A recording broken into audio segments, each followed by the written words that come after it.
Bonjour à tous. Good morning to all. Merci aux présents. Thank you very much for coming. And thank you also to those who have connected to this meeting online. So the seriousness of zoonoses and animal health in Europe requires more attention from decision makers. The border between animal and human health, as well as the ecosystem's health, is very small. And the management of zoonosis is a major health stake, and it's also important for economic and social stability for the European Union and for food security. The slaughterhouses sometimes have to close and then they never open again. Now, in Europe, zoonoses are a real threat. Some are well known and are controlled, but others reappear or evolve. And all of them demonstrate the need for an integrated approach. Growing mobility amongst people and animals, as well as more intense trade exchanges and climate change, are creating favorable conditions for pathogens. So increasing biosecurity, controlling and vaccination prevention is no longer an option. It is a responsibility that is collective. Moreover, we require more reactiveness when it comes to adjusting European regulations to the reality in the field. Diseases spread much quicker than European national or regional regulations. So should be no taboo concerning animal health. Now, the rhinotracheitis in cattle is a highly contagious disease, and it was a serious obstacle for health performance in farms, and they have caused problems. Now, several member states will be receiving a status. This is a status that is difficult to obtain, and however, it is achievable thanks to the new generation of DIVA vaccines, and they allow the differentiation between vaccinated animals and infected animals. The IBR vaccine is combined with stricter control measures have demonstrated how efficient they are. The cattle is protected, and it is also a realistic route towards the eradication of the disease. This demonstrates that innovation, science, and European coordination create the conditions that are necessary to control this disease. However, the success of such methods depend on various factors, i.e. the harmonization of practices between European countries and within the countries themselves. Why? Well, because sometimes animal health is a regional competence.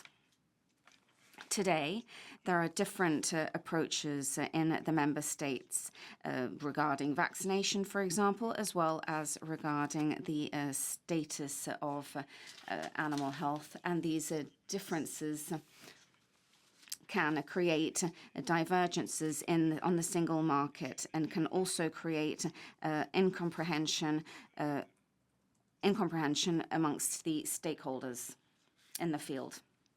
So that is why it is crucial that we work on a coherent system that is based on mutual trust amongst others. We need to invest together, and we also need to do joint research, have also vaccines that are managed centrally. The objective is not to create restrictions. No, it is to ensure that all the countries have the same tools and the same margin for maneuver, as well as the same opportunities to guarantee animal health while preserving intra-member state trade.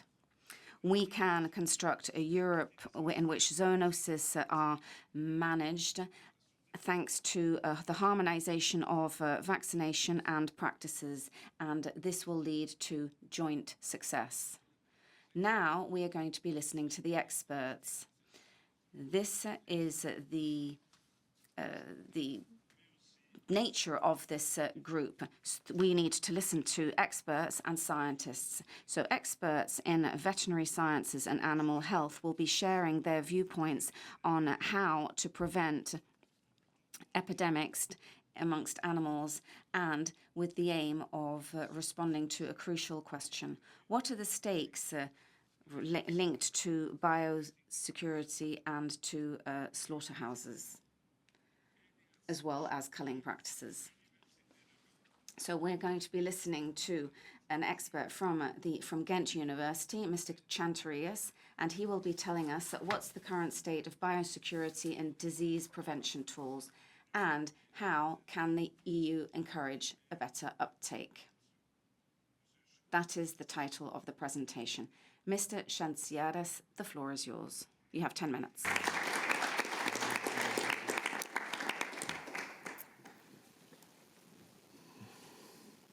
Bonjour. Bonjour. I will do the presentation in English. My name is Elias Hansiaras. I'm an associate professor and I hold the chair of biosecurity in animal production for Ghent University.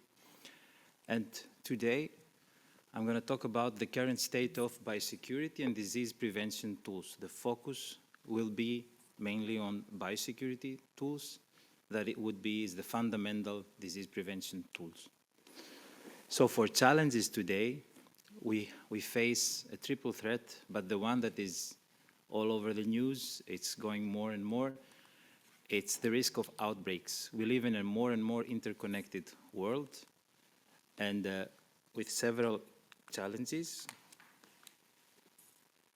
Here, sorry, but this doesn't work. Yeah. So, for challenges that are not only on the risk of outbreaks that are ever increasing, but also we have a fundamental challenge in the antimicrobial resistance threat. And this is primarily a One Health issue that it's not only about humans and animals. I would say it's predominantly about the environmental health. And a third challenge is connected with the challenges of the sector itself. So this sector is a primary sector, and we need to make sure we have a sustainable sector because it's fundamental for the security of Europe, and of course it's fundamental for the European society. And summing up, for the different challenges, we have epidemic, endemic, zoonotic diseases, reduction of antimicrobial use, sustainability, but there's also legislation, because legislation is a vehicle that is really important for applying the biosecurity measures correctly. And legislation is always, let's say, changing, and sometimes the rate that is changing, sometimes it's leading, sometimes it's following. So, is biosecurity the solution to all of these challenges? It's no, but biosecurity helps to address all these challenges and is a fundamental issue. And let's talk with a legislative landscape. And for this, I will use information that we have from 3 projects that we are heavily involved as Ghent University. And the one being, it's an EU-funded project called Better Biosecurity. And for this one, we screened the legislation, what biosecurity measures are covered in the European legislation for pigs, poultry, and cattle. And for the one in pigs, we identified 51 measures. Yeah, the battery is quite weak. And there, just to show a little bit the variability that exists within Europe, there are countries that heavily rely on national legislation. It is in the provision of the law, the biosecurity measures are there, and there are countries that do not. Is this a bad thing for the ones that do not? Not necessarily, because besides the legislation, there is also the private pig sector organizations that they do operate on their own, let's say, legislation, meaning the way they operate. And there we identified also the number of biosecurity measures per country that were extra legal. So it was included and added in the existing legislation. So in the same setup, we did the same for poultry. And again, for legislation, you see there are countries like the ones here mentioned, Turkey, Ukraine, Slovakia, that they have a lot of measures included in their legislation, while there are others, and it's quite interesting. For instance, it's the Nordic countries, so Denmark, Sweden, and Finland, that do not rely on the presence in the legislation. But we all know that very well that, for instance, in the Nordic countries, there are a lot of strict provisions in biosecurity, and these are done through the private sector. So some countries rely heavily on private standards, some countries rely heavily on national standards. So the bottom line here that we have heterogeneity in the legislation, and we have similar findings in cattle. But what should we do? Should we move more towards a harmonization? I would say yes, we should move towards harmonization, but not in the sense that there's one solution that fits all. There are structural, there are sectoral differences that need to be accounted for, and the challenge that we face, I think it's mainly for the legislators, is how to compare the legal focused systems with industry focused systems. So no matter where the starting point is, and again I repeat, it's not that the countries that do not have provisions in the legislation mean that they have bad scores. The solution is indeed to have metrics, scores, that you can have standardized risk assessment tools and can focus on the presence of biosecurity measures. And identifying these tools and mapping the tools, we used, again, the cost better, the European funded project, and we made an inventory of biosecurity assessment methods. And there we found 74 different distinct biosecurity risk assessment methods. And from the 74, and as you see, there's quite, let's say, segregation and different numbers for pigs, for ruminants, and poultry. But what stands out is that 71 out of 74, they only address a local condition, a specific setup. Again, is this a bad thing? I would say no, because this way you can get the specificities of the specific challenge that you want to focus. But then we also did for the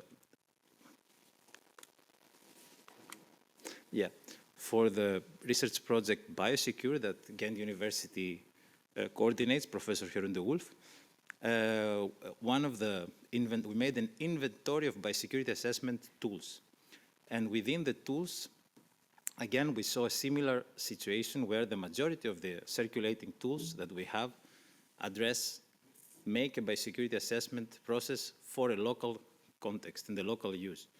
But biocheck.ugent, that is developed in the University of Ghent, it addresses multiple species and has been used globally. And let's present you the tool. And this is a free tool. That means that the farmer, the farm expert, the veterinarian can fill it in. And it's a scientific risk-based tool. And it also addresses not a simple questionnaire in the sense that it addresses specific weights to the questions. So it connects the risk by the probability of it being introduced in the farm or circulating within the farm. So it is available in different languages, for different animal species, and also it addresses multiple production systems, because as we said, it's not just the species, it's also how the species are reared. And what is the input, how the output, how does it look like? So after you fill in the survey, then you get your quantification of your biosecurity level. And this, not only do you have the score for your farm, but as you see in the columns, it's also compared with your country average, and also can be compared with your global average, And depending on the version that you have, you can also compare within your farms and different production rounds. So it's good for following up. So indeed, it has all this, let's say, gives you a lot of application. It gives a lot of opportunities. At the moment, is as an open and free to use tool. It's the biggest database that we have in the world, and it has national implementation in countries. And recently also Czechia and the United Kingdom have included it in their national assessments. Now we're more than 100,000 entries in the system from more than 130 countries. And so if you have a tool, is this enough to measure the biosecurity assessment? Again, it's a first step, and it can build through the integration of other data sources, such as health parameters, sustainability metrics, economic data. So such a case is in Flanders and also in Wallonia. It's used for Bigame. For here, it's just the case with the biocheck.ugent tool that is connected with health parameters, with antimicrobial use metrics, and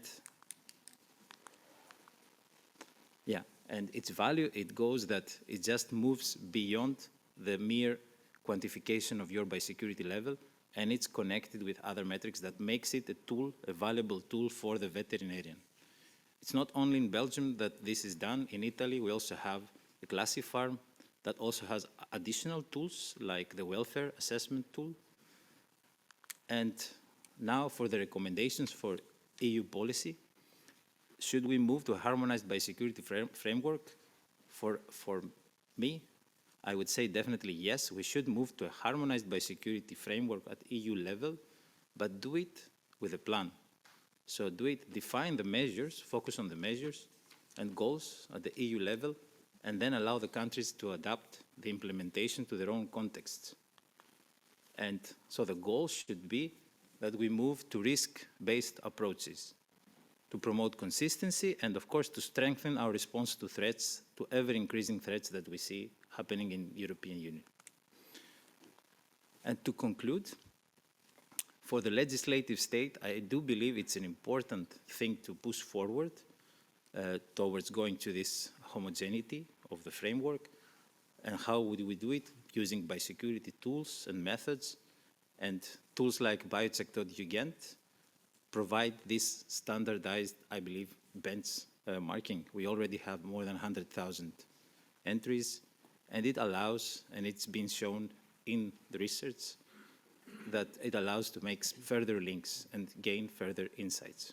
And with this, I would like to thank you for the attention.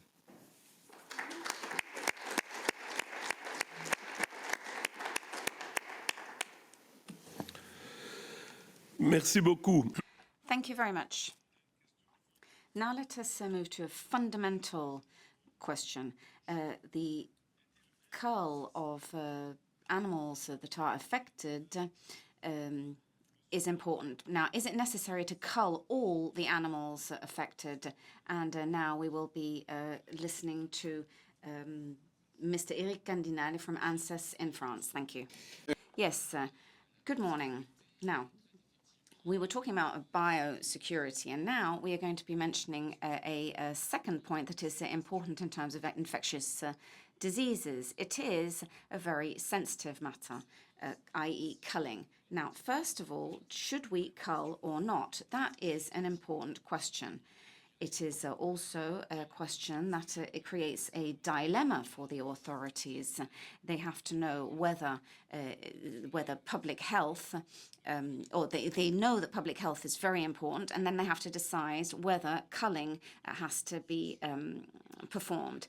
But there are also ethical issues here, as well as matters pertaining to the well-being of animals. So the European Commission requires a full cull when certain diseases qualified as high risk occur. So indeed, the culling dates back to ancient times. There are different matters here that are at play, such as protecting human health. So zoonoses can be can be contracted by humans, such as TB or brucellosis, and they can be transmitted by animal contacts or by the consumption of animal products. There is also the need to protect the agricultural economy and prevent economic losses for livestock farmers. And moreover, food security has to be ensured. So since ancient times, slaughtering has been a recurring practice in order to, for example, fight against rinderpest or other diseases. In Europe nowadays, there are cases in which the full slaughtering of livestock groups has been necessary, and it is the rule. This is important mainly for highly contagious or exotic diseases that do not exist in Europe. So the idea is to prevent their propagation in Europe. And I had to fight, for example, myself against specific diseases, such as foot and mouth disease. And the idea here is that the prevention of such illnesses will be dealt with at source. So 4 million animals were slaughtered in the UK in 2001 to prevent foot and mouth disease. The systematic slaughter of animals was performed, for example, in the case of classical swine fever. Here, 13 million animals have been slaughtered, and there is also African swine fever, which has caused problems for which there is no vaccine and no treatment. And so the idea is to strictly control movements and to prevent the propagation of the animals, for example, via the killing of wild boar. Then there is also HPAI, and the idea here again is to prevent the spread of a highly contagious illness and possibly also a zoonotic disease that could spread to humans. Now here we are talking about A-rank illnesses, i.e. the illnesses that do not exist in Europe or that are not present there. And that the idea is to eradicate these illnesses. And in future, there might be more issues such as PPR, the African horse sickness, and others. There are also cases in which selective culling can take place in combination with other measures.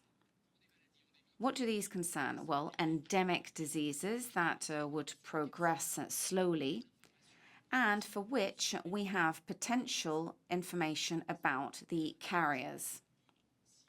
In such cases, culling and slaughtering can take place on a targeted basis.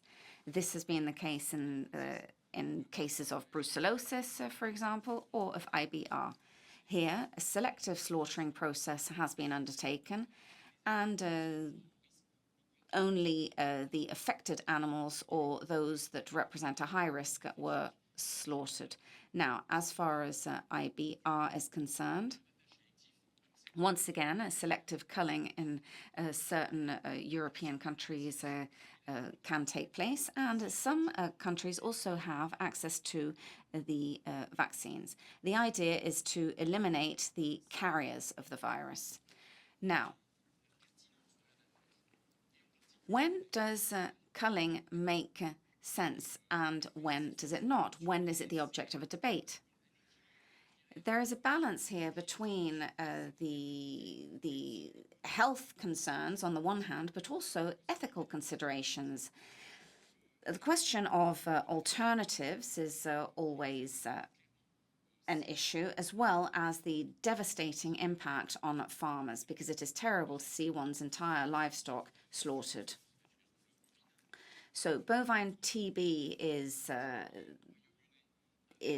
the object of a controversy. So, for example, the culling of wildlife such as badgers in the UK.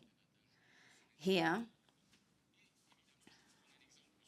I will also give you another example, which concerns France, Italy, and Spain, which is the LSD illness, and that is a rank A disease.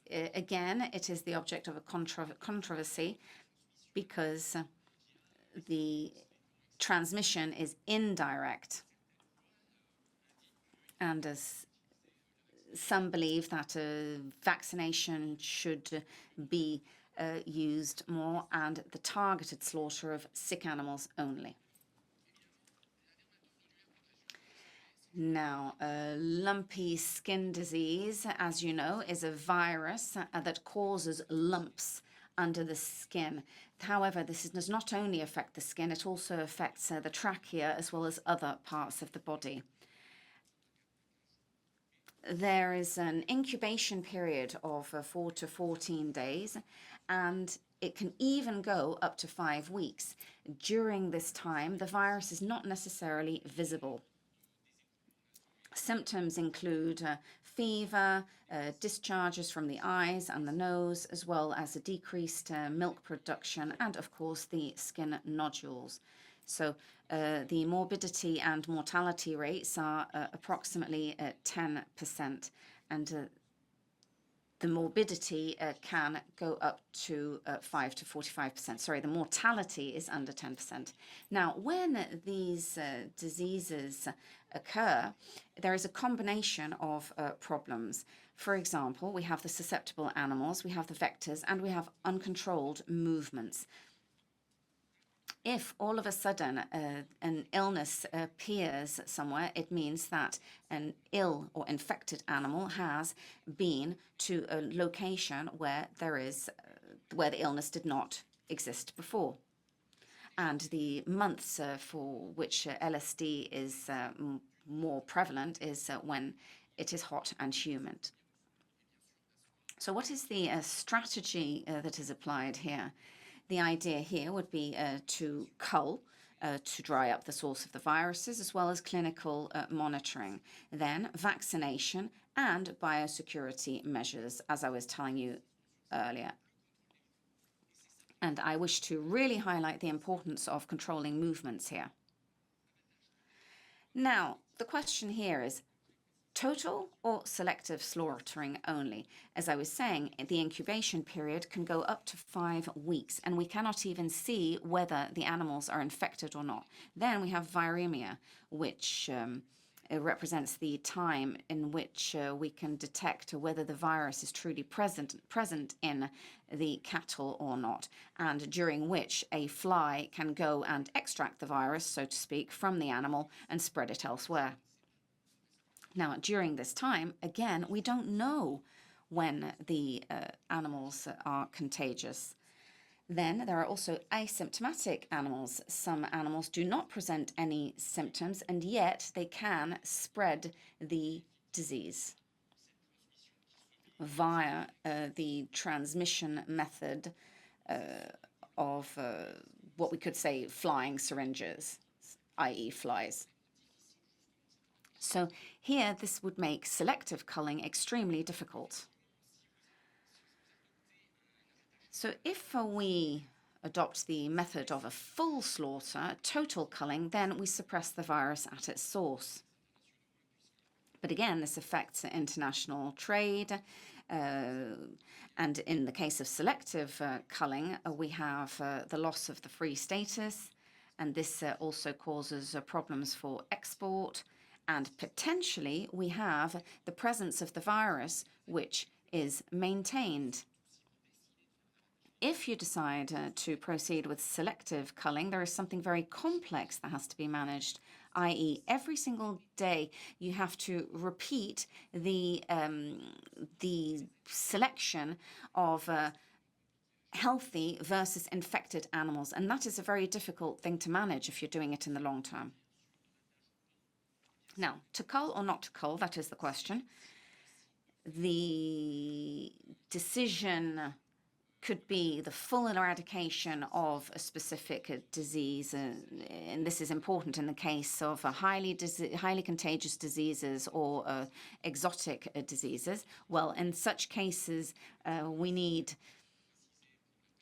to be firm. And in the case, for example, of African swine fever, this is important. And then we have other cases, for example, in which the status, the free status, has to be maintained. So in order to maintain the international trade status according to the WAH. So thank you very much for your attention.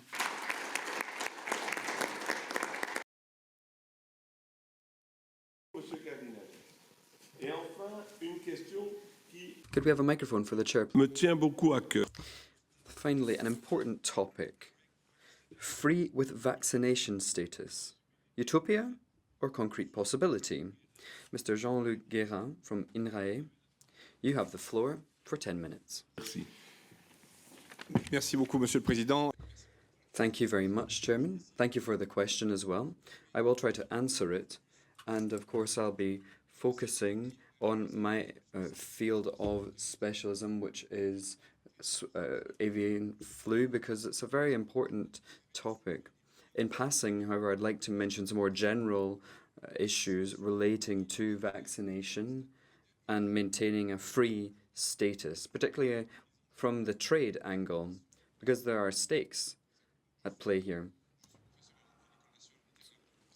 I'm a professor at the Toulouse University and also a member of the laboratory in France. Vaccination against avian influenza is, of course, an important matter. And at least in France, I would say that there has been a change of paradigm, a very significant one 2 years ago, following a certain number of discoveries and choices that were made. I will mention these. There's a very significant and difficult history that is unique to each country and each region. So about 2 years ago, vaccination was a huge event in France, and that marked a turning point, a change of strategy. And it was a bold strategy. The French authorities had to be brave here and still have to be brave here. And there were a certain number of key issues I want to come back to.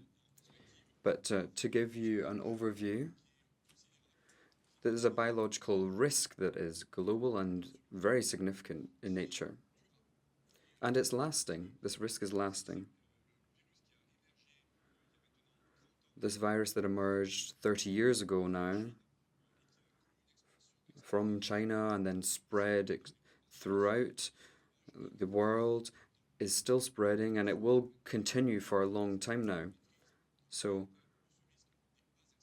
managing the risk or eradication, that's not possible just now. So this is a huge biological risk. And then you can see the different waves on the graph that were reported by EFSA. And you see that we're in a very difficult situation across Europe. On the right, you can see a note published on Tuesday by EFSA flagging the extreme nature of avian influenza that has challenges for biosecurity across the territory. You've got maps there. We have tools that have been implemented and allow us to monitor more precisely what's happening across Europe. And we know that there is a close link between the circulation of the virus in the wild and introducing the virus into farms and between farms. But what I want to underscore is that we have these catastrophic situations happening in countries like Germany at the moment, and there are great concerns in France. We have seen the risk certainly increasing. In France, we have an unfortunately very painful history with bird flu. And this is something we're wanting to tackle because it's particularly important. This first spread in a region that was strongly linked to duck livestock, and free-range animals. What we saw was that there was a close link between duck livestock and the viruses spread around the territory. Unfortunately, crises help us to understand better, and then we're able to develop our knowledge on this. So many different biosecurity measures were implemented at livestock, regional level, and different trials have been carried out with rather disappointing results. We worked on biosecurity of transport methods, biosecurity throughout the chain. It's important, but unfortunately, in the face of HPAI, the results have been rather disappointing. What we did find out was that there was a territorial aspect that was very significant. For years now, we have seen that there are at-risk areas where if a virus entered, it would spread very easily. This was transposed into law, and particular monitoring measures are needed in yellow areas that have been particularly affected by the virus, and also in the southwest. I won't go into any greater detail, but this regional dimension is very important. That said, we were able to show that in these areas it was particularly difficult to manage the risk. We do have tools that have been mentioned in order to respond to this. Biosecurity, that's of vital importance. We mustn't talk about vaccination as a replacement for biosecurity, not at all. Biosecurity is a cornerstone. Then surveillance. This has been enhanced. We have molecular tools that are changing the game now. They allow us to detect viruses far more accurately, and genomic surveillance is extremely valuable. That has been developed by the laboratory I work for. And then depopulation, that was mentioned by Eric. Unfortunately, these measures have to be implemented at a large scale, reacting to outbreaks or as preventive culling, where we know that there's a huge risk of infection. So sometimes preventive culling has to take place, and this is a bad experience for farmers. And sometimes this is culling not done for a clinical reason, but through prevention. So what we've seen is that there is a problem when it comes to tools. So why not vaccinate? Well, we know that livestock farmers have been receiving a lot of pressure recently as to why they're not vaccinating. Of course, there are pros to vaccination, the well-being of animals, reducing viral excretion, for example, and reducing the environmental propagation of the virus. And of course, I'd like to remind you that there's a public health aspect to bird flu. So in doing this, we're able to reduce the spread of viruses or to reduce the mutation of viruses into strains that would be more infectious to us. And then there are healthy carriers that continue to carry viruses. So the challenge is that we see that things have been done in this area, and the result is that countries that buy these products close their borders because of this argument. So they close their borders to countries who vaccinate. So there's been many arguments put in place since 2022 in order to try to change the situation and make vaccination possible. Work has been done, and I'd like to commend what the WHAH has said and what they've done to change the discussion around vaccination, that we can do this and that monitoring tools will be used to ensure that it's successful, and that why this should not be a barrier to safe trade. That's excellent that we can implement vaccination. And then the second point is that we need access to vaccines. The vaccines need to be effective for the different target diseases.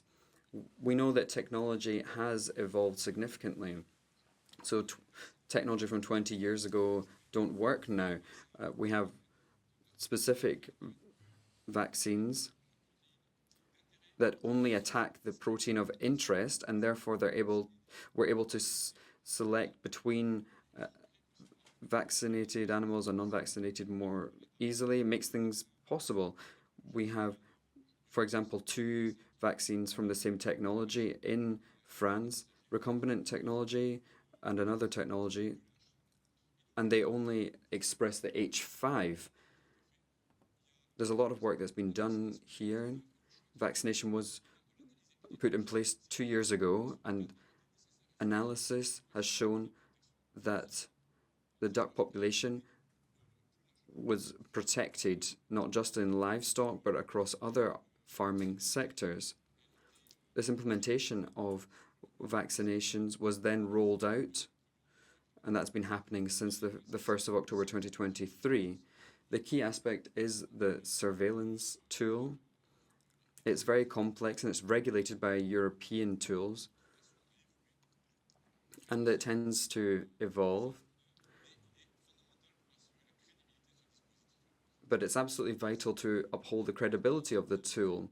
The first bits of feedback we've had from the first few years have been very positive. The model shows that between 2023 and 2024, if we hadn't vaccinated, in France we would have had between 300 and 700 outbreaks, but we actually had 11. So there you can see the difference that was achieved there. We need to be very cautious. We will reevaluate this effectiveness as time goes on. But take-home messages then, no taboo.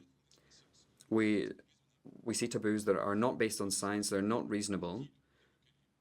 Vaccination can be used when it's regulated, when there's biosecurity and surveillance, and it's localized. Progress has been made within vaccination, and we have more effective tools that allow us to better monitor animals and to ensure we don't have asymptomatic carriers. We've seen trials that the results of which are trying to reduce viral excretion. And I think Eric mentioned this. Surveillance is very important. Modernization as well, to help political decision makers to link up all of these tools properly. We need research. That will remain the case for years to come. Research into vaccination and diagnostic tools. And this is a never-ending story. I'm sure you'll have understood this. You know, getting rid of bird flu, even with a better vaccination, that's currently not possible. Thank you. Merci beaucoup. Je vois. Thank you very much. I see that a lot is changing and changing tack. I'd now like to give the floor to the European Commission, because we're very lucky to have with us today the representative of the European Commission, Mr. Francisco Reveriego Gordejo from DG Sante, who is joining us online from Brussels. It's excellent that we have him with us today and that he can react to all of this. Are the rules also evolving in line with scientific developments, particularly when it comes to vaccination? Can we dream of a Europe where trade can happen more freely thanks to vaccination and new detection methods? So a number of questions. I'd like the European Commission to answer these questions. Thank you very much, Mr. Gordejo, for being with us. You have the floor for 10 minutes. I will speak in English, if you don't mind, and thank you for giving the possibility to the Commission to explain. And it's fascinating how the presentations flow and how we'll be in a position to explain to you how the experts and the science are feeding the rules and where we consider that the rules provide for added value. So I will speak about certain diseases using the concepts that have been presented before, insisting on our willingness and our capacity to be reactive to situations that, as Dr. Gagan just said, is a never-ending story. Yes, animal diseases and transmissible animal diseases will always be there. Next, please. the main tools for the control of the diseases are grouped in a next in a context that is a fully harmonized legislation applicable in all the member states. There is a package of elements, there is a package of rules, there is a package of instruments from which I would try to speak about the four of major importance highlighted there, the four instruments that we apply to contain transmissible animal diseases: regionalization, vaccination, biosecurity, and surveillance. With these four pillars, the rest of the measures are maintained and sustained. Next, please. If we go to regionalization, that is quite well known in the House, how do we demarcate zones that are either disease-free or not free? And I would reflect with you which are the key elements for the success of the regionalization in the EU. First, we need to be fast. Regionalization needs to be applied immediately. We need to be risk-based and proportional. The zones are adapted to the risks detected. We need to be consistent and predictable, because with this we can convince our trading partners that our system works well, and consequently we generate trust. This instrument of regionalization, that in the very basic concept is drawing lines in the map. You can see on the right side of the screen the map for African swine fever, is together with a lot of measures: identification, traceability, controls, certification, and is based on the performance of the competent authorities. We need to have surveillance to ensure that whenever we claim that a territory is free, like those painted in gray in the map, are actually free. And we need to be flexible, and we need to be adaptable. Next, please. So, on the basic of regionalization, we need immediate confirmation of the disease and immediate application of movement restrictions. And then we establish a zone, an area of different size. We are used to this minimum size of the zones: 3, 10, 20, 45, and even 150 kilometers. And this depends on the risks, the risk related to the disease agent and the risks related to the environment.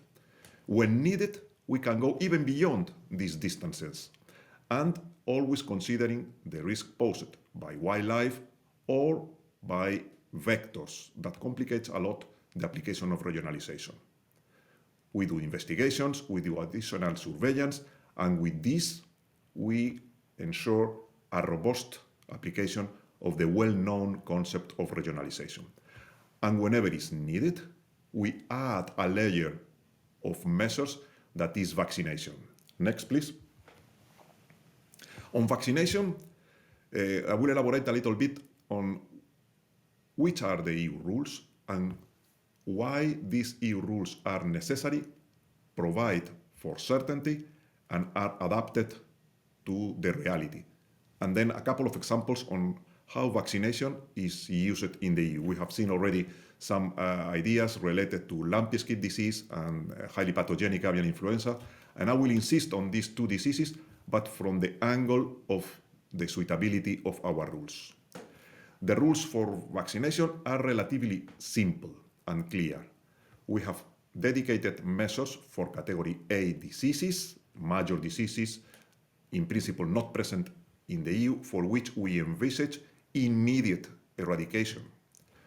We have also rules for other diseases, diseases for which we don't envisage eradication straight away all over the territory of the EU. We envisage a progressive pathway towards the control and eradication of the diseases, depending on the willingness of the region or the member states. These are named category C diseases.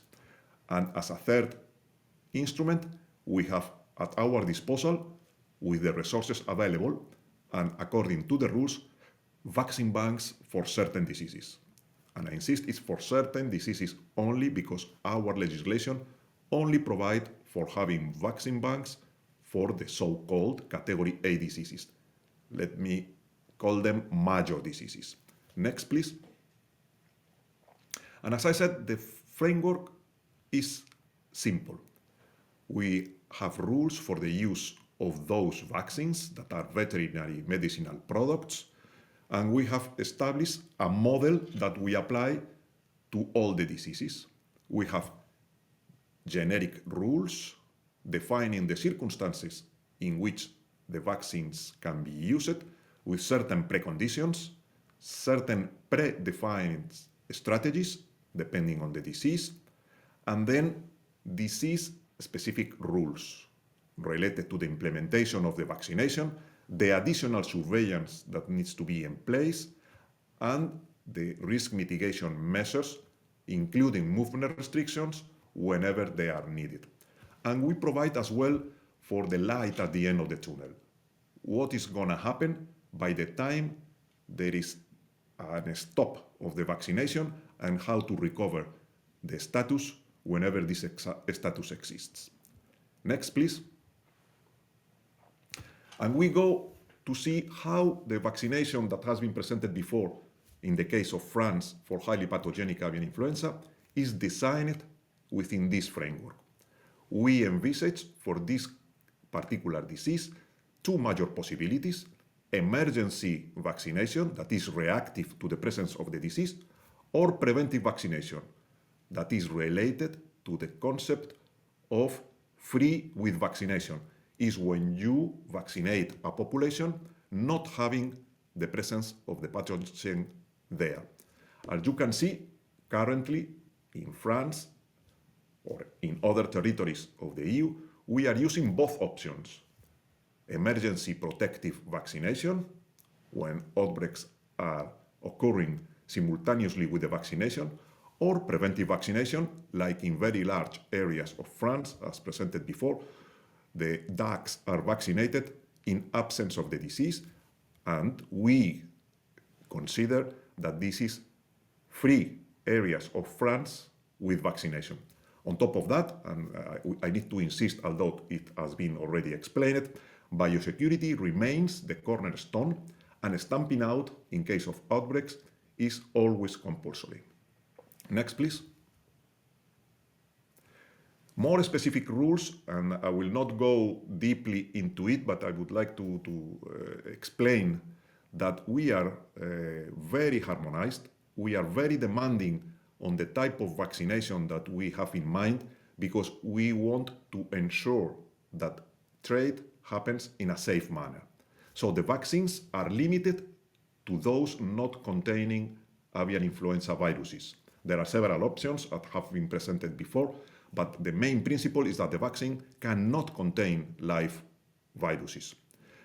We designed a reinforced surveillance intended to demonstrate that the population is free from the virus despite having been vaccinated.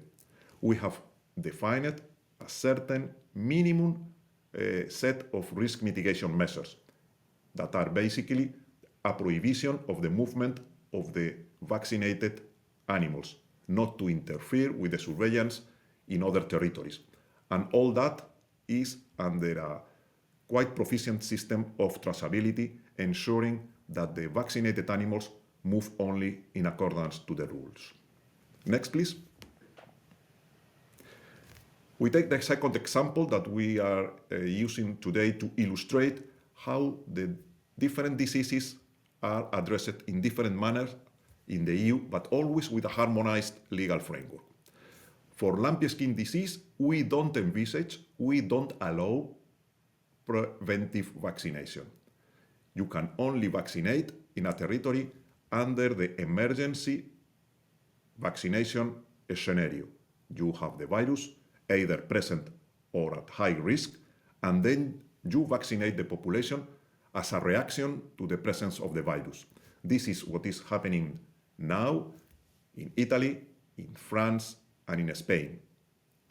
And for sure, biosecurity and stamping out, for the reasons scientifically presented before, remain in place always, with the additional measure of vaccination. Next, please. The specific rules that apply to vaccination against lumpy skin disease are presented in the same manner for all the diseases. Before, we were saying that the vaccines for highly pathogenic avian influenza cannot contain live avian influenza virus. Contrary to this principle, for lumpy skin disease, the vaccines that we have chosen to use are live attenuated homologous vaccines. So vaccines that contain live lumpy skin disease virus, although attenuated by technological process. So you can see that the one size fits all is not applied in the EU for vaccination. Our rules provide for ad hoc scenarios, ad hoc measures depending on the disease. The reinforced surveillance is lighter for lumpy skin disease than for highly pathogenic avian influenza. Why? Because we don't need such a demanding surveillance for this disease in case of vaccination, because we don't envisage preventive vaccination, only emergency protective vaccination. And the risk mitigation measures, and on this I would like to be very clear, contain prohibition for the movement of vaccinated animals and some products, germinal products, but not for meat and not for milk, because these commodities are not subject to those risk mitigation measures because they are not considered a risk. And of course, we want to know which animals are vaccinated and where they are. For that, we need certificates and traceability. As you can see, every disease has its own set of rules, based on science, based on experience, and subject to revision whenever we are fed by the scientists we have seen before. Next, please. Examples on how the vaccination is happening for lumpy skin disease were presented before. As you can see, depending on the epidemiological situation, the size and the maps are different in the 3 countries that are now using vaccination. In mainland France, the vaccination zones are demarcated by distances from the disease. You can see these circles in green and in blue, depends on where are we vaccinating.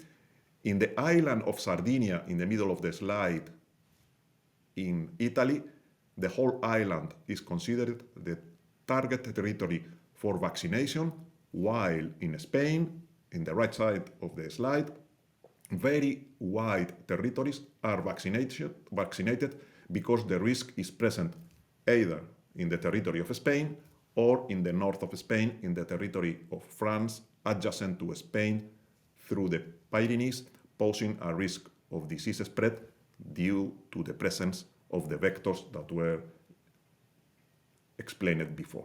So with this, I try to present to you how the EU rules are adaptable, are subject to review, are fit for purpose, and combine well the 4 main elements that we repeat and repeat all the time: surveillance, biosecurity, regionalization, and vaccination.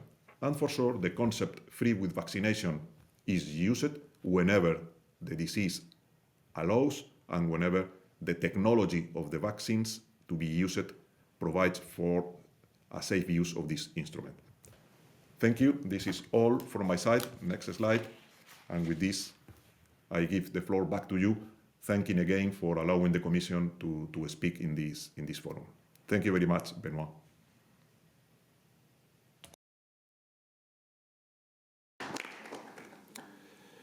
Merci beaucoup. Thank you.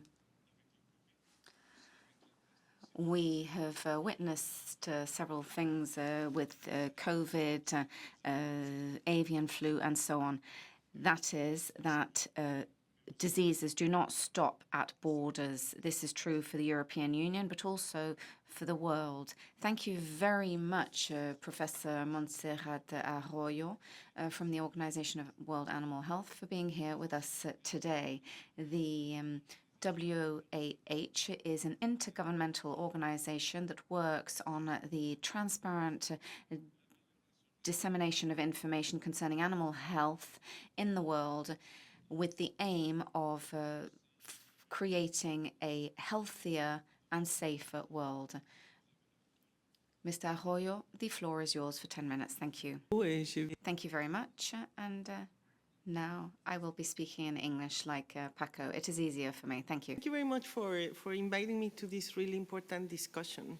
We've seen through the first interventions that how disease control measures to achieve freedom of disease, like vaccination, biosecurity, and culling of animals, play a really important role in eradicating diseases. And furthermore, Paco actually grounded us on how legislation and standards actually support these measures and how they need to be applied specifically for the different diseases. In WA, we understand the application of these measures. They need to be risk-based and scientifically based, and also we need them to be implemented, so we also need to be evidence-based. To apply them, we need a regulatory framework that accompanies these measures, and that is why our standards, they need to keep adapting to consider the advances on technology, societal concerns, because we know that the animal disease don't just affect farmers, they do disrupt trade, they threaten food security, and they can spill over to human health.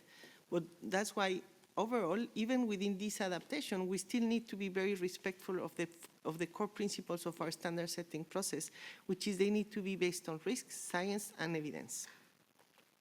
So my presentation, sorry.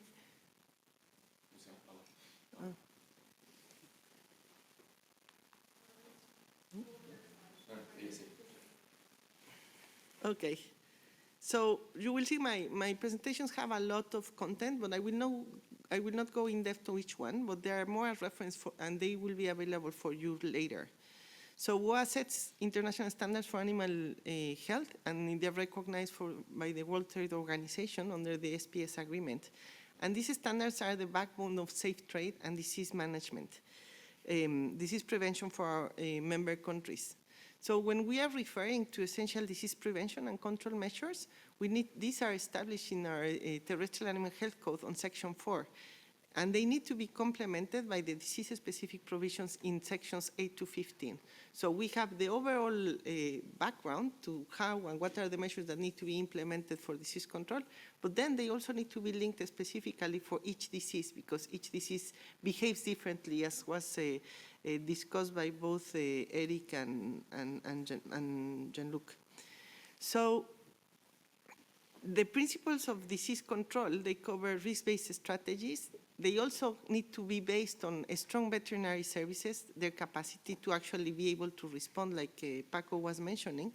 They need to have a strong legal basis, and they also need to be based on early detection and notification.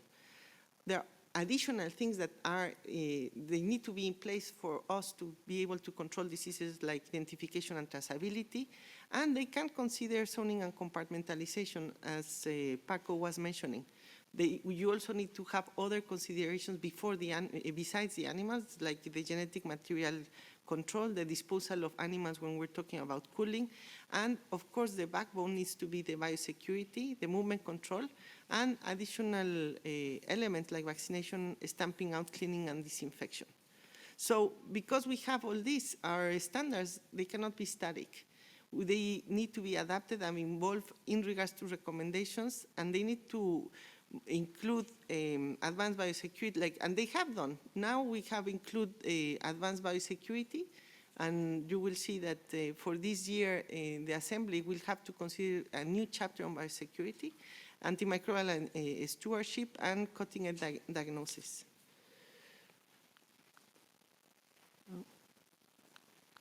There you go. So In WA, what we understand that our standards need to evolve along with the threats and scientific advancement. We have, I would say, in regards to other global standard setting process, we have quite an agile mechanism. I think sometimes we don't feel like that, but in reality, development of chapters to be adapted, they can be adapted within a cycle of 2 years. They also are available and open to be adaptable to members' needs.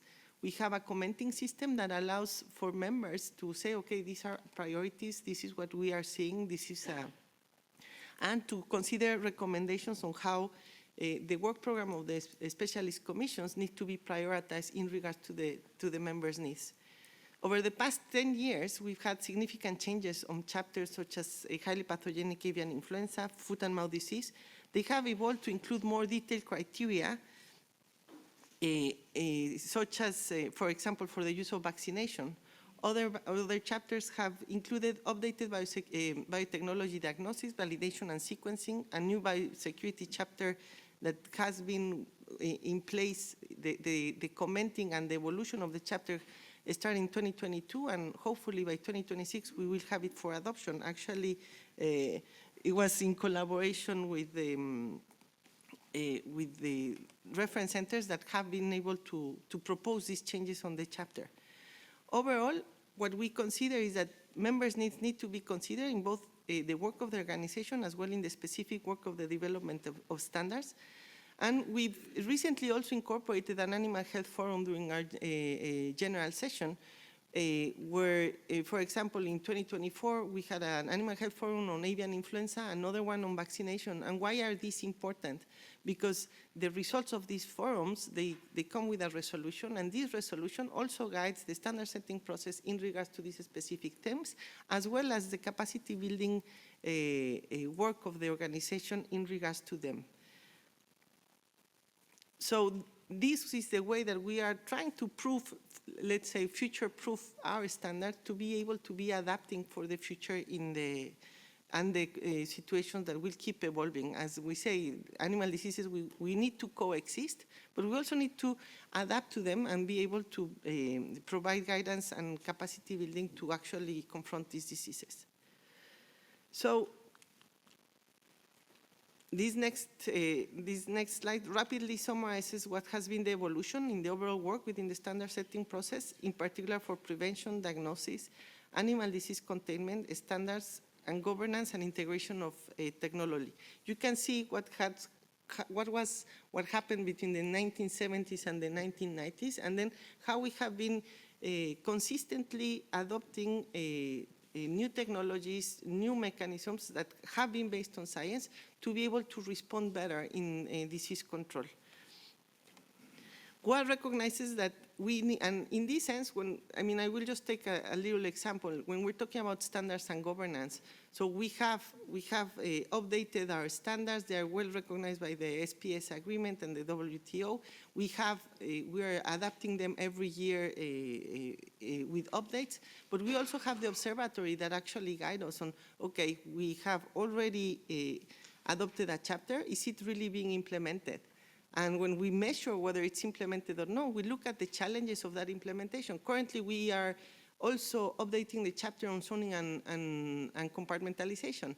So the basis for that update is the results of the observatory. What are we seeing? What are the challenges for members to implement zoning and compartmentalization? We're actually going to have a forum on zoning that will feed to the ad hoc group that is making the proposal of the new chapter that will then go to the specialist commission. So we really are evolving and adapting so that we can consider, okay, what are the different options? How can we update our standards in a way that responds, they are science-based, but they respond to the member needs. And in that sense, one thing that, and it was in the title of this event, okay, so who should pay for it? No, we always say, who should pay for it? Well, one thing that we have, and we have really built is, okay, we do recognize that there is a need for veterinary capacity in our systems, but also we know that veterinary capacity is not only on the national services. It's also in the veterinary services, in the farms, in the slaughterhouses, etc. So there are mechanisms, and we have been promoting a lot where a lot of biosecurity, for example, they need to be implemented through public-private partnerships, because you have buy-in. This can be proposed in a way that you can have the cost is shared and the responsibility is shared. So there's a lot of work also in public-private partnership. So the next 3 slides, we've talked about vaccination, and I don't want you to go into them, but it's just for your reference. They talked about vaccination and freedom of disease, so I've taken the examples of high-priority diseases and whether their respective chapters have conditions for use of vaccination, if any, and whether they consider specific conditions for recovery of status. So usually we only talk about avian influenza or FMD, but we have other diseases. Overall, all these chapters, they continue to be refined and adapted to balance disease control measures, but while also trying to facilitate continued market access. Currently, chapters on blue tongue, brucella, FMD, rabies, highly pathogenic avian influenza, equine influenza, anthrax, West Nile virus, Rift Valley fever, they consider conditions for use of vaccination that still allows for trade to happen. But we also have other chapters where vaccination is not compatible with free status, such as Augeski's, PPR, lumpy skin disease, sheep and goat pox, PIRS, avian mycoplasmosis, because this is not compatible with the recognition from the disease, and because the vaccine and or the specificities of the disease do not allow to be able to say, okay, yes, we are free without, while using vaccines. Sorry. So you have that for your reference. So adapting to today's conversation and to Ilias and Eric's presentation, when we're talking about biosecurity, we have, again, like I mentioned, we're building a new chapter. This has been originally proposed for adoption.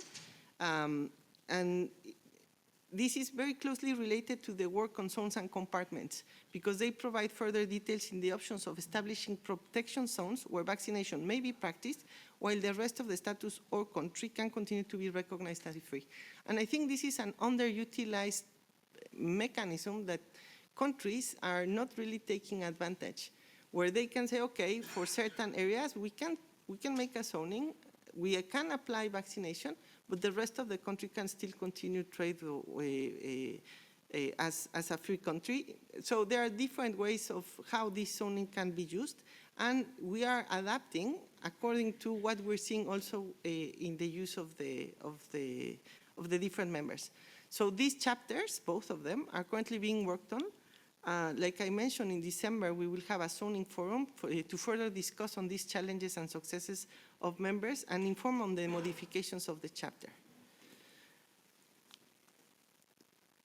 So just summarizing, current work to further support animal disease control mechanisms are on the pipeline. Discussions with members, our reference centers, and our scientific network are informing the adaptation of these chapters, and also our capacity building activities for our members. So we are really focusing on how we can better support our members in regards to biosecurity, vaccination, cooling, the overall governance that needs to be implemented so countries can actually certify and follow up, and the surveillance.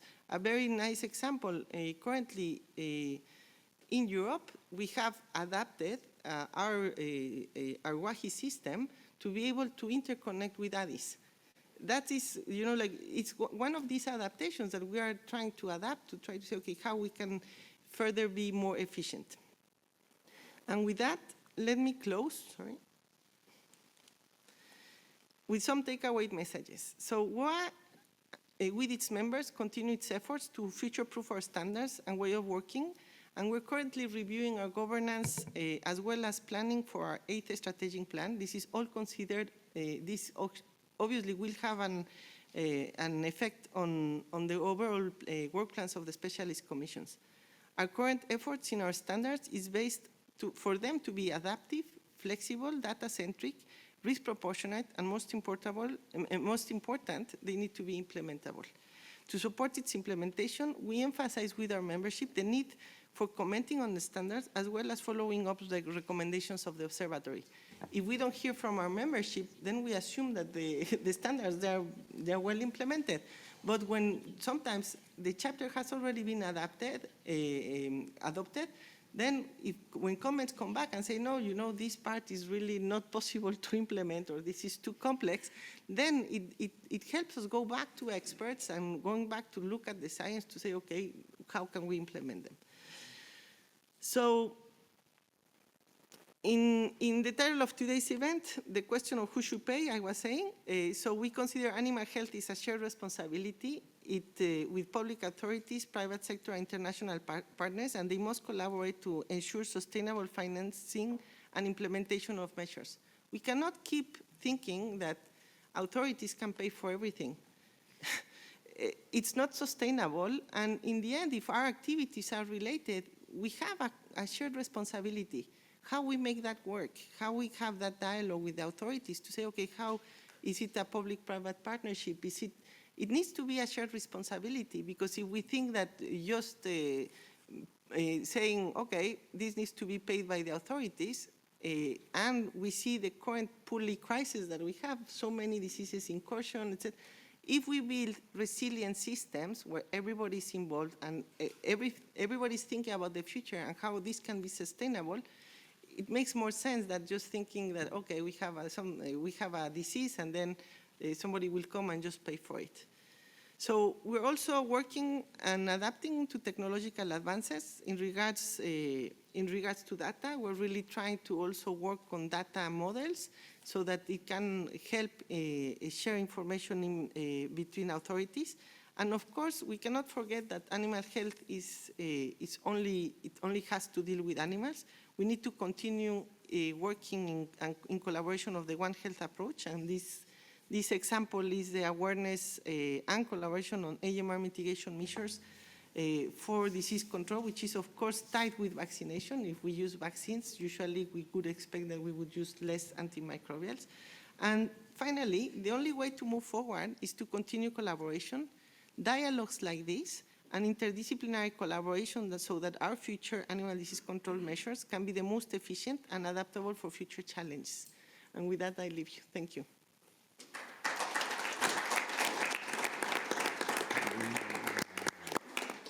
Merci beaucoup, docteur. Thank you very much. Now, I am pleased to welcome the Minister of Agriculture of Wallonia, Anne-Catherine Delgue, and then we will also be listening to the Council's viewpoint about all these objectives. So the floor is yours, Madame Delgue. Benoit. Thank you very much, Benoit. It is a pleasure to be here today at the European Parliament. When we speak about animal illnesses, we have to have a European vision, because an insect can transmit a disease and it can cross borders and contaminate other animals, for example. I became a minister 1.5 years ago, and in Wallonia, where we speak French. Now, since I became a minister, I noticed that we have entered a new era in terms of animal breeding. And cattle breeding had been affected 10 years ago due to outbursts of fever. And there was great damage of several tens of millions of euros, and this went up to 90 million euros for in terms of losses for farmers. So this disease, blue tongue, was very serious, and it launched us into a new area. Now we have to adapt to such kinds of situations. And nowadays, our European policies need to take this into account. It is a new reality, and we have to prepare the field of livestock farming to this new reality. This applies to cattle farming, where, for example, we have a blue tongue disease. Then has also been a swine fever that has led to the cull of many pigs recently.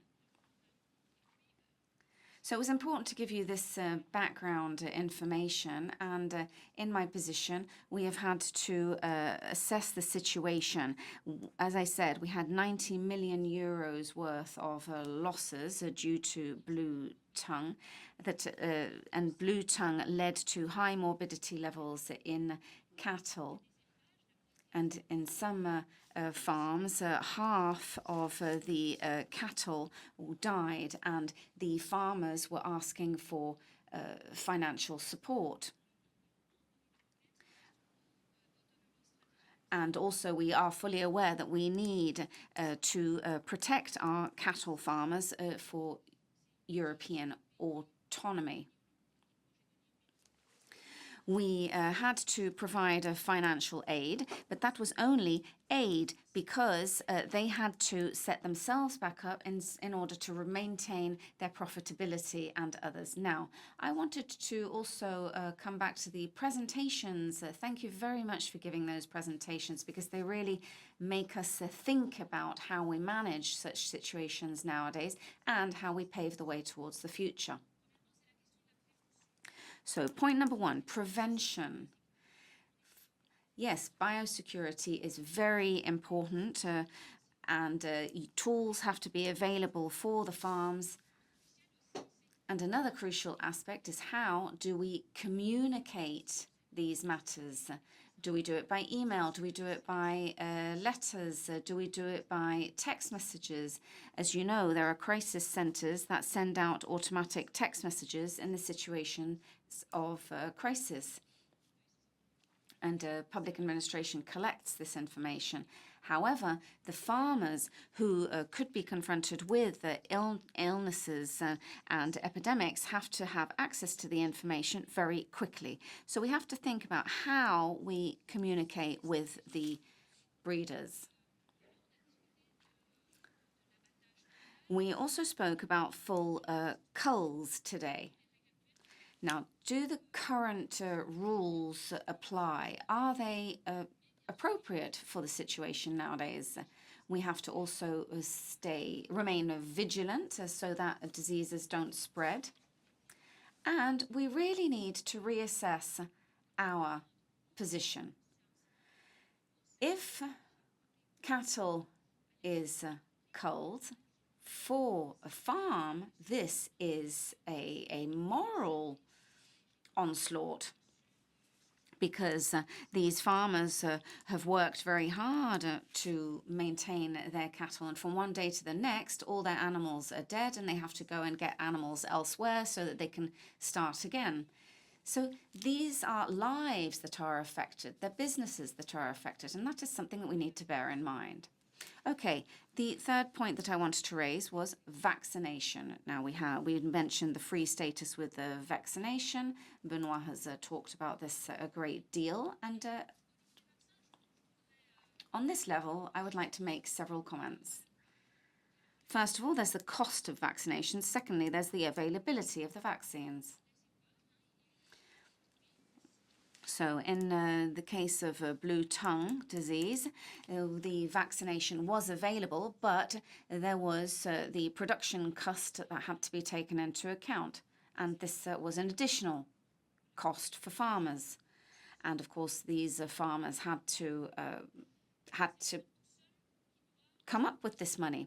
Now, the question is, should the farmers be the only ones to have to cover this expenditure?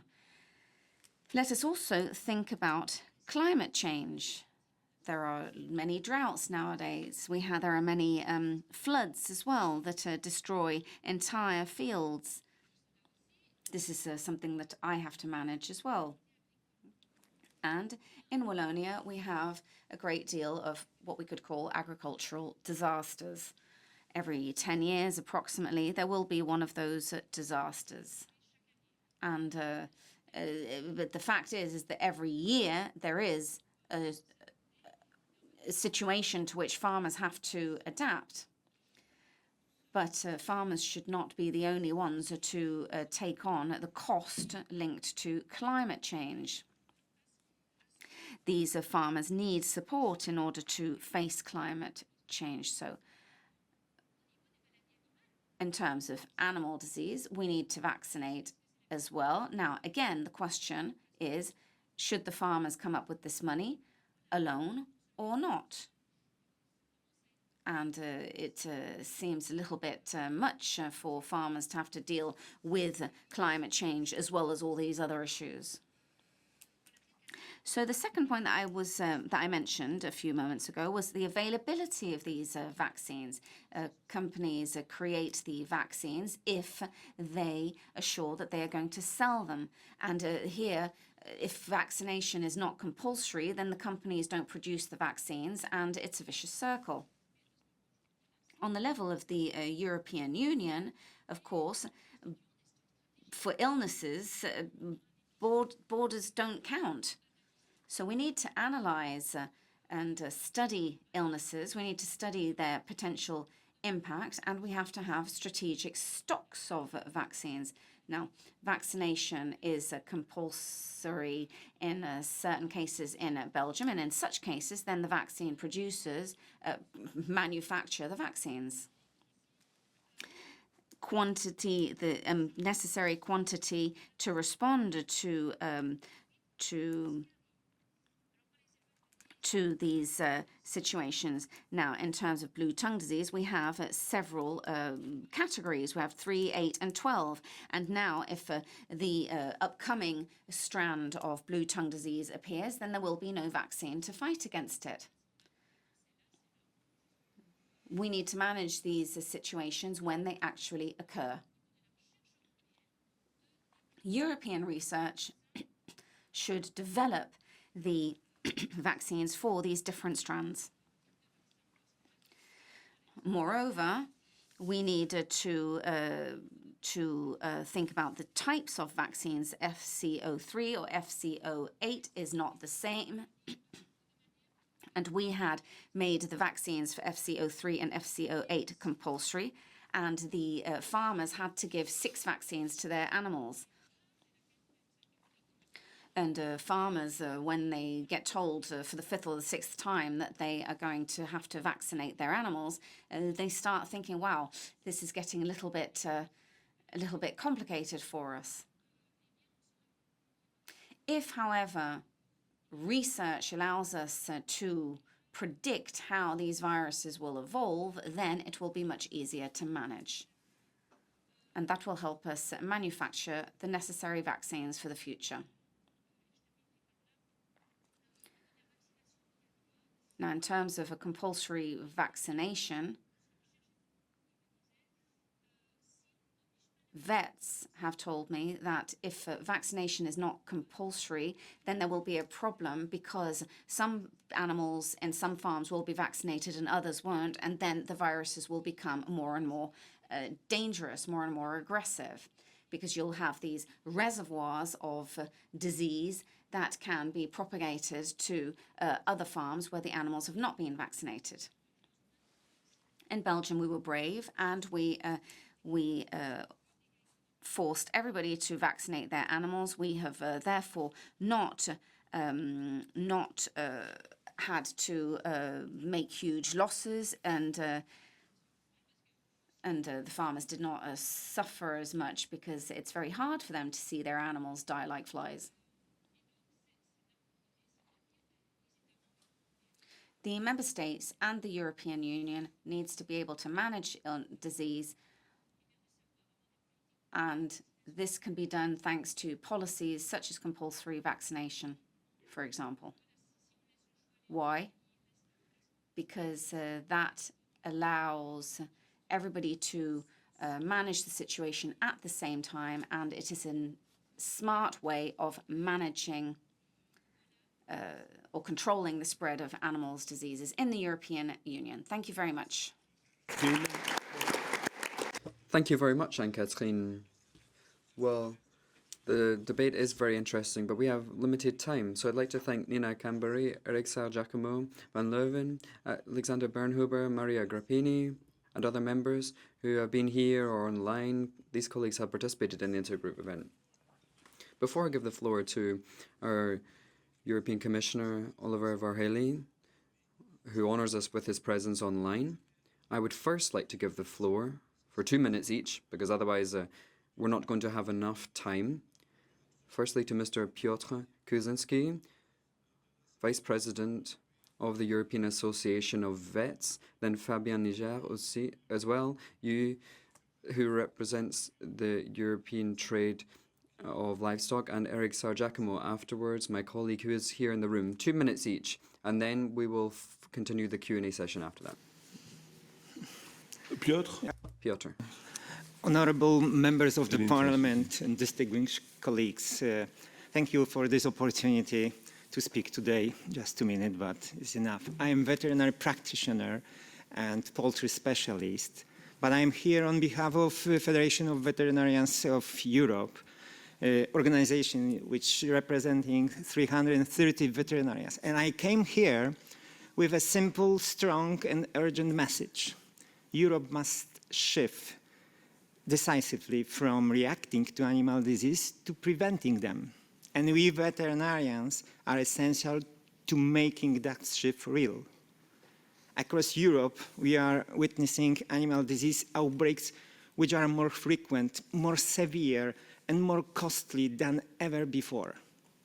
My professional life so far has been spent on a farm together with farmers. And almost everything has been said today, but diseases continue to devastate farms, markets, ecosystem, and mental well-being of farmers as well, and veterinarians too. In recent years, emergency culling and disposal have reached levels that neither economically sustainable and nor ethically acceptable. We can and we must do better. Veterinarians are on the front line of disease prevention. Every day, we advise farmers, and they trust us. We design biosecurity plans, detected the earliest disease signals, and lead vaccination strategies. When we are empowered, founded, and supported, we can stop outbreaks before they become crises. Our key message today, as a veterinarian, is this. Vaccination, combined with strong biosecurity surveillance and veterinary guidelines, is one of the most powerful tools. We have to build a resilient, sustainable livestock sector. If Europe wants a sustainable livestock system, we must align policy with facts, with practice, with science. So we ask the European institution and member state to, firstly, prioritize and strengthen veterinary service, including logistic and vaccine delivery capacity. This is the task for veterinarians. Secondly, work towards acceptance of vaccination to live strategies, so that vaccination does not automatically translate into trade barriers. This is task for policymakers. For example, this is my private suggestion. We could vaccinate, for example, geese and ducks in all European countries. And then we will have to eat internally. And then we can say that we protect broilers, layers, and hens by this, for example, because the husbandry is openly. Or another story, we can vaccinate only, for example, reproductive flocks, because the meat is not exported to the third countries. Thirdly, support innovation and availability of vaccines, including, last second, make prevention animal health visit truly operational in every member state. Prevention to become a reality, not a slogan. We need your political support. It is time to treat prevention as a strategic investment in Europeans' future. The more preventive actions before, the less emergency reaction afterwards. Thank you.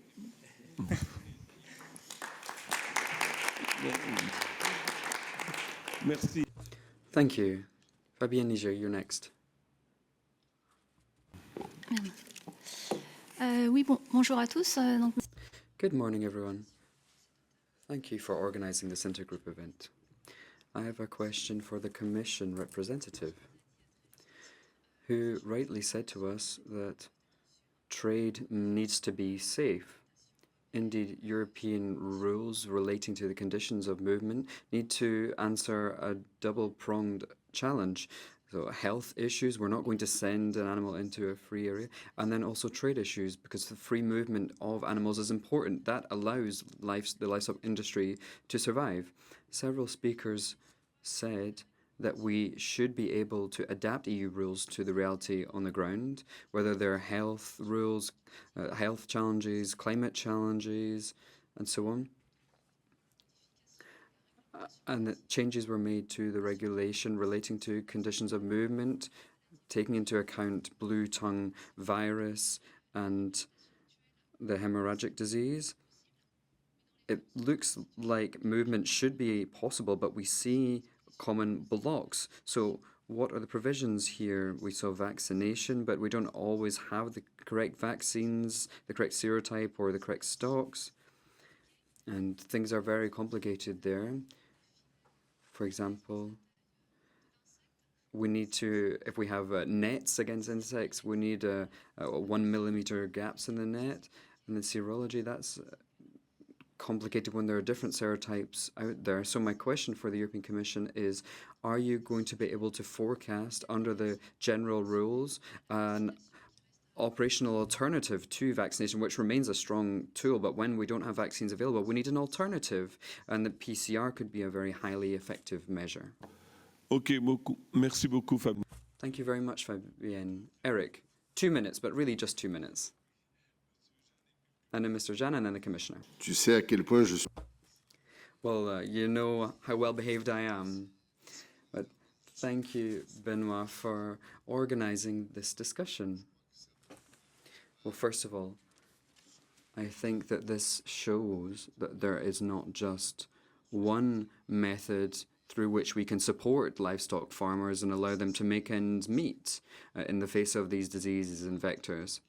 I come from a place that has experienced many different outbreaks, and that was shown on one of the maps. I come from the southwest of France. There was an orange color on the map there. The high intensity of ducks, and therefore a breeding ground for avian flu. So I know that different methods need to be used, stamping out, vaccination, and it's the entire toolbox that needs to be used, but we need a strategy upstream, and that's what we hope the Commission will be able to tell us. The Commissioner should take the floor soon. We need an upstream strategy to step up the development of these vaccines so that we can be efficient and prevent the spread of disease. Less than 2 minutes. Excellent. I have to tell you, I am impressed and surprised at that. Mr. Jan. Faites aussi bien, s'il vous plaît, parce que Please follow that example, because after that we'll be handing over to the Commissioner for the conclusions. Well, I'll try to follow the example. I'm from the organic farming sector in France and from a bird flu breeding zone in France. I have to say that I agree with everything that was said this morning, particularly with what the Wallonian Minister for Agriculture said. I would like to add one thing. We speak a lot about biosecurity, but we face an issue with wild animals in organic farming because we face specific challenges when diseases are in the wild fauna, and that makes it difficult to manage. Fabienne spoke about movement. That's something that's particularly important to us at a European level, and for us, the 10 countries we represent. We would like to harmonise all of the rules when it comes to movement without penalising farmers or hindering trade, of course. Thank you. Merci beaucoup. Thank you. Not bad. Okay, Commissioner, thank you very much for being with us today. And I think you'll be able to wrap all of that up and conclude. Thank you, Commissioner. You have the floor. Thank you very much. It's almost afternoon, but I want to wish you a very nice day for all of you. And I also want to thank you for discussing this very important topic. We have still globally the highest animal health standards globally.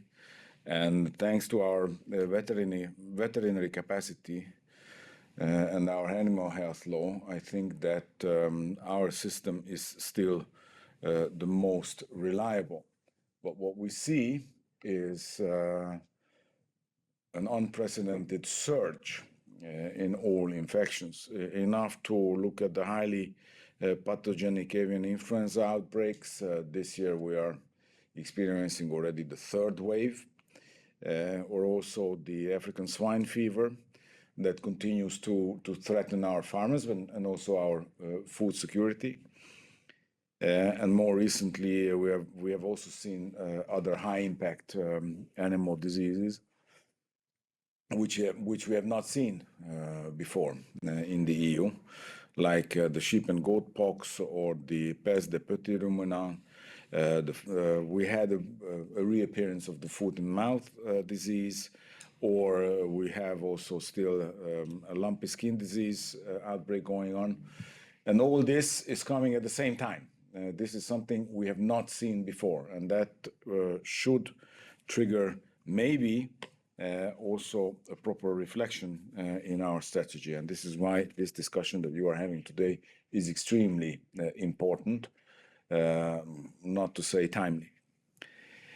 Because if these diseases are not controlled swiftly, and maybe with a different strategy, the consequences can be devastating, both for the farmers affected, but also for our security of supply.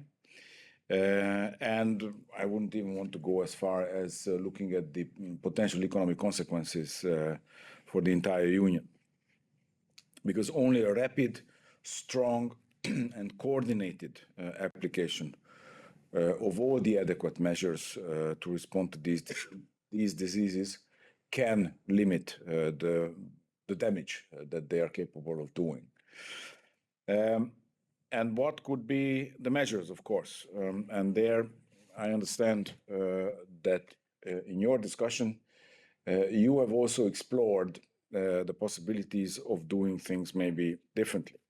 We have seen the recent example of the foot and mouth disease, but also the lumpy skin disease, that the rules that we have that allow now the use of the vaccinations, if when well implemented and strategically used, they can prove to be very effective in controlling the outbreaks of these extremely high impact and exotic diseases. The success in addressing these outbreaks also were helped with a very high level of coordination, using our common procedures, but also we have been quick for adopting the necessary implementing measures, but also we have been very efficient in deploying our vaccine banks to full use and to actually deliver the vaccines much faster than before. Basically, in 2 weeks, we have been able to get the vaccines out to the places where we've seen these outbreaks. These successes in containing the spread of the responsible pathogens is, of course, a combination also with sanitary measures, like the culling of infected and potentially infected animals, and of course also the medical measures like the vaccination.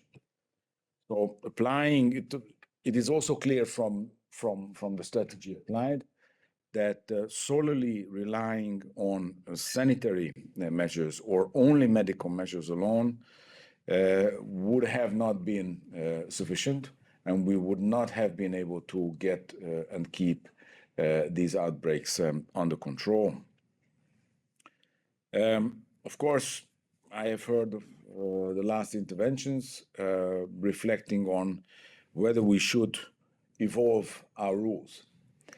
And I think that with the constant updating that we're doing, and that is always based on the latest scientific and technical knowledge, and we're providing harmonized and adaptable measures to control these contagious animal diseases. I think at the level of regulations, I think we have the right framework in place. So this should continue to be sufficiently serving us to address these outbreaks. Now, we've also seen that culling and disinfection in infected establishment is the key to the success of response to highly contagious animal diseases. Scientific and technical opinions all concur on that point, and that the EU rules have constantly followed those opinions. But of course, the question arises, like with the avian flu, can we require the culling of whole herds of animals 3 times a year without running the risk of putting our farmer community completely out of business and jeopardizing our food sovereignty? And I think that vaccination needs to be looked at differently because of these changing environmental basics that we go through. Because the vaccination is an option as a complementary tool.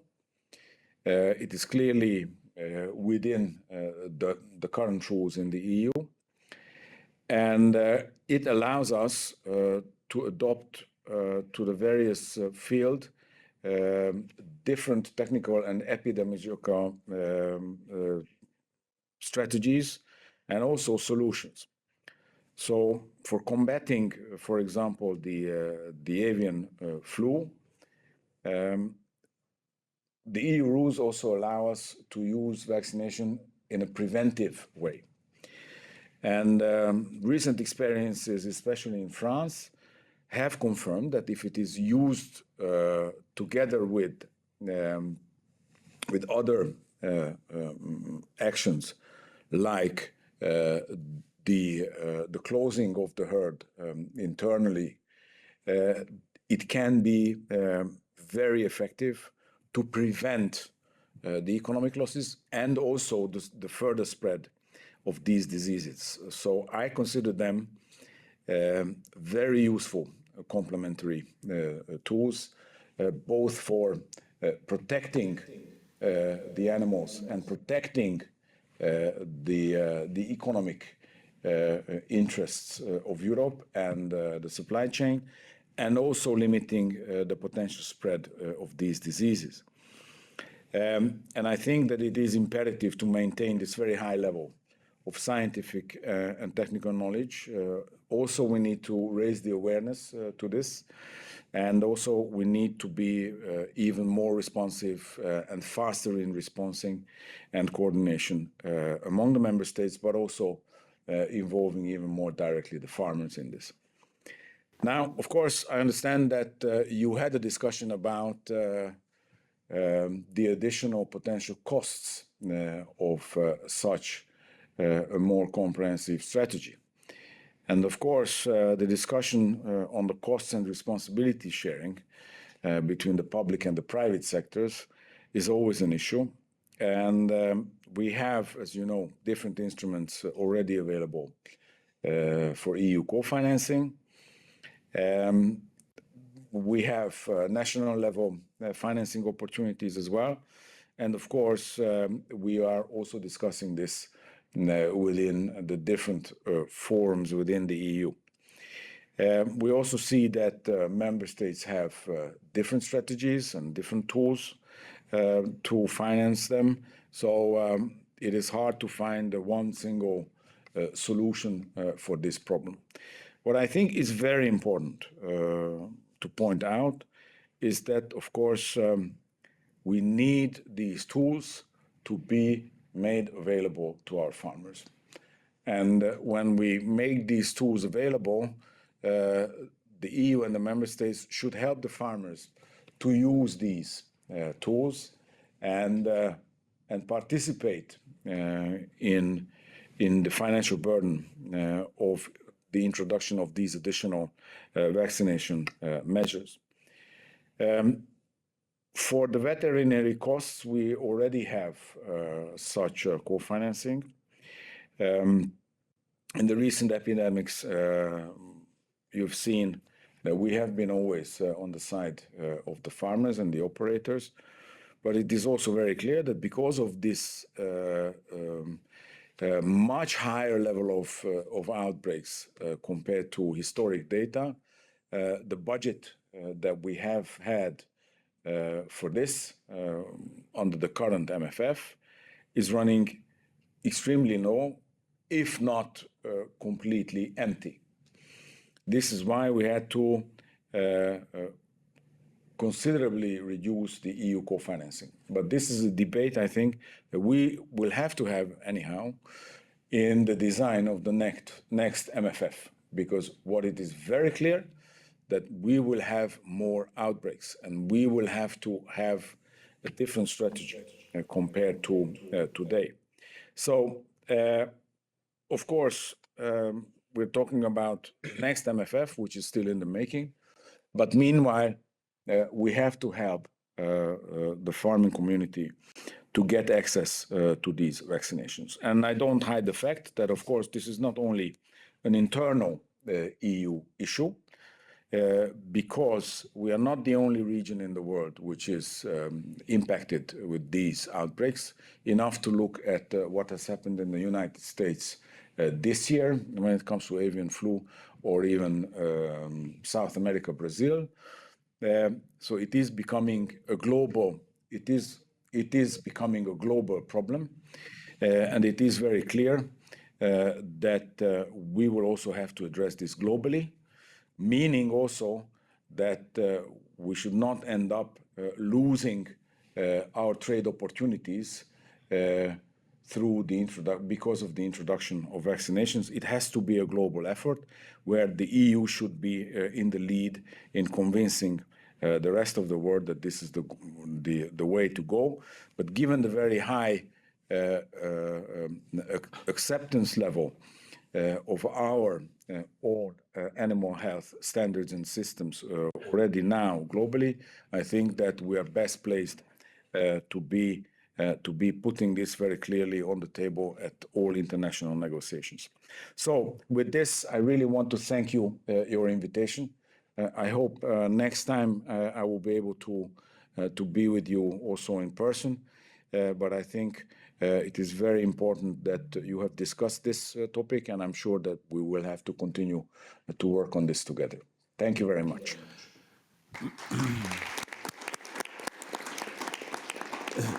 Merci. Thank you very much, Commissioner. Thank you to you all for coming today.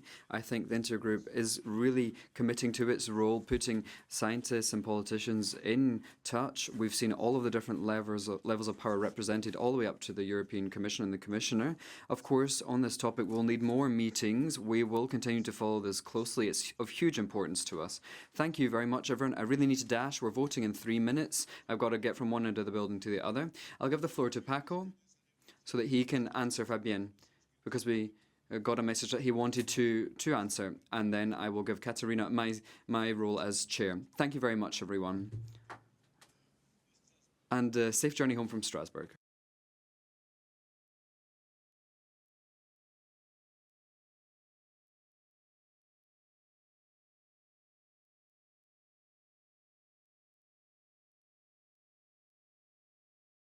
Yeah, sorry. Yeah, please. Francisco. Hello again, and yes, the answer to EUCVB. Well, we are at the end of a process of rethinking our strategy for blue tongue and EHD. There is wide consensus reached in the last 14 months on where to go. The decision is to go for a simplification of our rules, that rely on a recategorization of blue tongue, not anymore a category C, but a category D, an adaptation of the rules to be more pragmatic and more adapted to the reality. This doesn't mean that any risk mitigation measure would be considered as valid to ensure the movement of animals in a safe manner from a place where the disease is present to a destination where the disease is not present and we need to protect. Among the options that are available based on science after many scientific opinions from the European Food Safety Authority and in line with the standards of the World Organization for Animal Health, it is evident that the most suitable instrument is vaccination. This does not exclude other possible risk mitigation measures that ensure safe trade in the presence of blue tongue viruses, namely seasonally free region and period, and a combination of vector protection under the conditions that you explained, that the animals must be actually protected from the biting of the culicoides, so enclosed under certain conditions, and a PCR test. A PCR test by itself without vector protection is not safe, and we will not allow this risk mitigation measure to be the basis for trade that is not safe. So this is the scenario in which we are. We are in the embarked towards simplification as demanded by the operators and as understood by the member states. We are recategorizing the disease and we are exploring any possible combination of risk mitigation measures that can guarantee that the animals being moved are safe. And PCR plays a role, but I have to say that is not as fit for purpose as vaccination and is less suitable for high volumes of trade of susceptible animals. I hope that the answer was clear because the question was very straightforward, and I think that I am replying to the question. Thank you. Thank you very much. And thank you to all the speakers. Thank you to the interpreters that they stay until the end. And so next meeting is the 18th of December at 10 o'clock here in Strasbourg. And we will discuss about genetics, online and here in Strasbourg. So thank you so much and see you soon.